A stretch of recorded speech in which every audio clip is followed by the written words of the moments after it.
On voulait une maison qui soit chaude, calme, apaisante pour les Ardennes. On a cherché le bien-être du corps et de l'esprit, si on peut dire.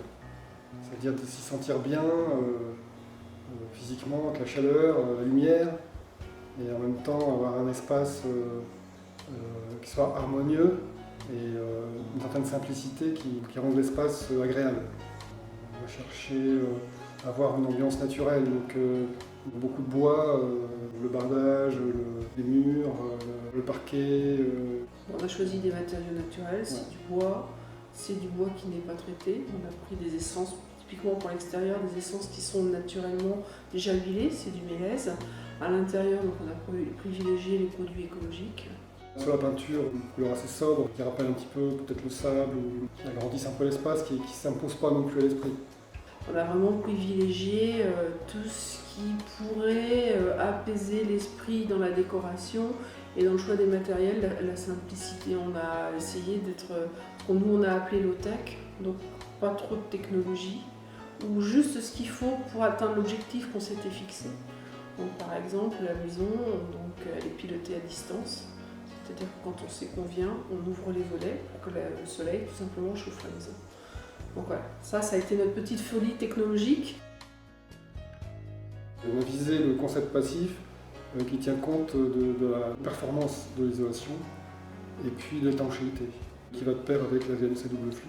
Tout ce qui n'est pas modifiable après coup, tout ce qui fait partie du corps même de la maison, on a vraiment privilégié la structure, l'isolation. C'est de la laine de bois ou la fibre de bois. Au niveau du plafond, c'est un peu plus de 40 cm de ouate de cellulose. Et en termes de chauffage, l'apport énergétique pour maintenir 18 degrés avec 2 personnes, on est à 1400 kWh par an, ce qui nous permet d'être à peu près à 16 kWh par mètre carré par an. Le terrain a été choisi de façon à avoir une orientation nord-sud stricte. On a placé la maison en limite de propriété, donc au nord, pour dégager un maximum de surface vers le sud. L'ensemble du vitrage à 90% est orienté sud, donc toutes les pièces de vie sont au sud. Au nord, on va y retrouver les espaces dits de service, donc un cellier, une cuisine, un WC et une salle de bain. Pas d'ouverture au nord, une seule ouverture à l'est et une seule ouverture à l'ouest. Le débord de toit aussi Et un débord de gérer toit qui est calculé pour gérer la lumière, c'est-à-dire maximiser les apports de soleil l'hiver, mais quand le soleil est bien vertical l'été, faire en sorte que du coup le soleil ne rentre plus au travers des baies vitrées.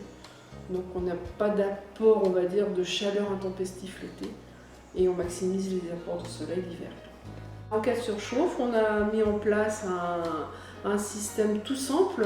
On a une fenêtre qui est à l'ouest, qui est très haut dans la maison, et en parallèle on a l'autre fenêtre à l'est, ce qui nous permet d'avoir un courant d'air traversant dans la maison et qui nous permet d'évacuer la surchauffe s'il y en a. On pense toujours à capter la chaleur, à la conserver pour l'hiver, et on oublie que si le système est trop efficace, on peut se retrouver rapidement à avoir trop de chaleur. Donc il faut penser à être capable d'évacuer aussi, éventuellement un surplus de chaleur. C'est très important pour le bien-être.